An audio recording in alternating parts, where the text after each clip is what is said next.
28 is a very special piece of clothing for every single woman on the planet from 18 years and up, and takes on so many different shapes and forms.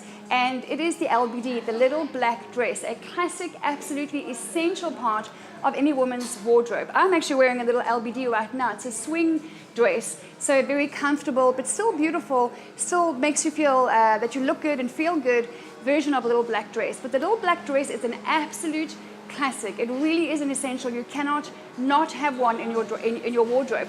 And again, when the capsule wardrobe comes in, when you have your little LBD, and once you wear it confidently, then you dress up and you branch out into the red version.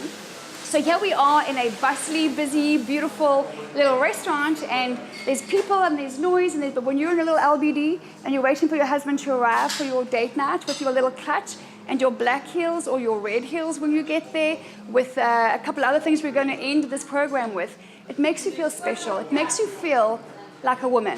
And what you need to do, if you need help, again, connect with us, but decide what your shape is, decide how you like to dress it up.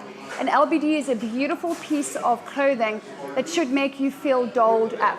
So that's at number 28, is the little black dress.